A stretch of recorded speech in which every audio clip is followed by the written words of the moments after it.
अस्सलाम वालेकुम नाजरीन, कैसे हैं आप सब। मैं आज आई हूँ एक नई डिश के साथ। मैं बनाने जा रही हूँ आलू और चिकन के कटलेट्स।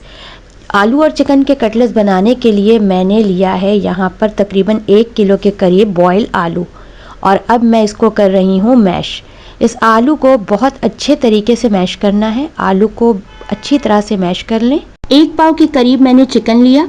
इस चिकन को मैंने बॉईल किया। बॉईल करने के लिए जो चीज़ें दरकार थी वो मैंने पानी डाला, इसमें लहसुन अदरक का पेस्ट डाला।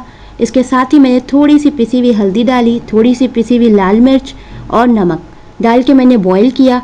और बॉईल जब ये पानी खुश्क हो गया तो मैंने इस चिकन के रेशे बना लिए हैं। साथ ही मैंने 2 बॉयल अंडे लिए और बॉयल अंडे को चूरा चूरा कर लिया है। अब इस दोनों अमेज़े को मैं आलू के अंदर मिक्स कर दूंगी।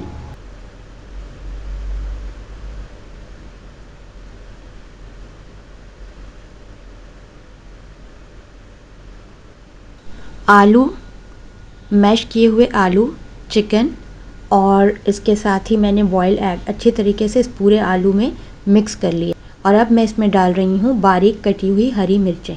कटी हुई हरी मिर्चें डालकर भी इसको अच्छी तरीके से मिक्स करें ताकि सारा आमेज़ा जो है वो एक जान हो जाए। ठीक है, बिल्कुल भी कोई भी चीज़ ऐसी वैसी अलग अलग से नहीं होनी चाहिए, हमें सारी चीज़ें मिक्स करनी है। अब मैं डाल रही हूँ इसमें लाल साबित कुटी हुई मिर्चें,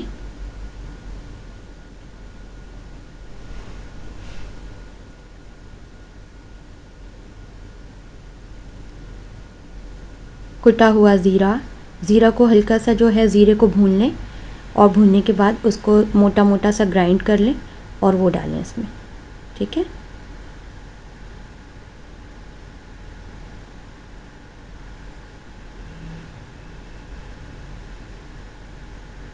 ये है साबित धनिया। इस साबुत धनिया को और काली मिर्चों को, साबुत काली मिर्चें, उसको भी मैंने हल्का सा भून लिया है और उसको भी मोटा मोटा सा ग्राइंड कर लिया है। और अब मैं नमक डाल रही हूँ हस्बे ज़ायका।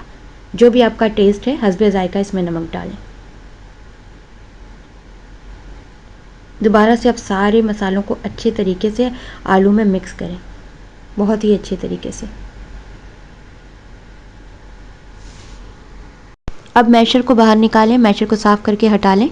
अब हाथों के साथ इस आलू को और तमाम आमेज़े को मिक्स करें ताकि जो भी रही हुई जो भी कोई चीज़, गुठलियाँ या इधर उधर से कोई चीज़ रह गई है तो वो हाथों के साथ अच्छी तरीके से मिक्स कर लें।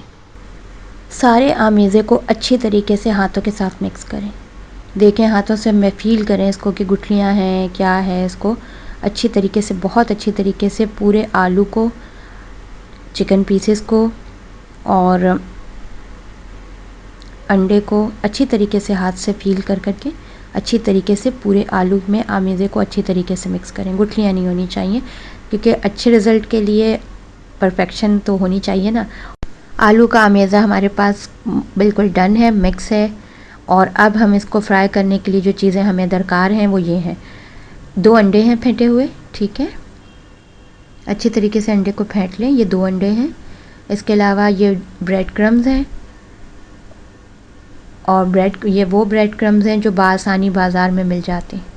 ठीक है, मैंने तो ये बेक पार्लर का लिया हुआ है। सही है। अब आपने करना ये है कि इन मिक्स आमीज़े वाले जो आलू हैं जो हमने मिक्स करके जो बना के रखा हुआ है उससे टिकिया बना लें नॉर्मल साइज़ की। ठीक है, पहले आप सारे आलूओं से टिकिया बना बना के रखें। अब इन टिकिया को अंडे में पहले डिप करें। सबसे पहले अंडे में डिप करें, अच्छे तरीके से अंडे में डिप कर लें इसको। और अब इसको ब्रेड क्रम्स लगाएं, अच्छे तरीके से ब्रेड क्रम्स पूरा कोटेड कर दें। आप इसको फ्रीज़ करके भी रख सकते हैं। आप इसको फ्रीज़र में एयर टाइट ढक्कन वाले डब्बे में बंद करके इसको डिफ्रीज़र में भी रख सकते हैं। फिर जब भी आपके बच्चे इसको ब्रंच टाइम में खाना चाहें या ब्रंच में खा सकते हैं। ब्रंच के लिए ये काफ़ी अच्छा है। इसके अलावा शाम की चाय पे आप खा सकते हैं। आप इसको इसलिए बनाकर फारिग औकात में आप बना के इसको अगर फ्रीज़ कर लें तो इससे ये आसानी होगी कि जब आप खाना चाहें, मूड बने, फ़ौरन से आप इसको फ्राई कर लें। अंडे में अच्छी तरीके से डिप करें, फिर इसको ब्रेड क्रम्ब के साथ कोट करें, अच्छी तरीके से कोट करें इसको। ये कोट हो चुका है तकरीबन। मैं तो एक साथ ही कर लेती हूँ। जैसे मैंने सारी टिकिया को एक साथ बना लिया है, अब मैं सारों को एक साथ ही कोट कर लूँगी। जी मैंने चूल्हे पे फ्राई पैन में ऑयल रखा हुआ है और अब हम इसको फ्राई करेंगे। अच्छा, इसको हम बहुत ज़्यादा डीप फ्राई नहीं करेंगे, क्योंकि देखिए डीप फ्राई करेंगे तो ये हो सकता है टूट भी जाए ना, तो हम इसको इतने ही ऑयल में फ्राई करेंगे कि ये टूटे ना। ठीक है, ये हमारे आलू और चिकन के कटलेट्स तैयार हो गए हैं। आप भी बनाएं, आप भी ट्राई करें और हमें फ़ीडबैक दें कि कैसा एक्सपीरियंस रहा, कैसा बना। उम्मीद करती हूँ आप लोगों को आज की रेसिपी पसंद आई होगी। इजाज़त दीजिए, अल्लाह हाफ़िज़।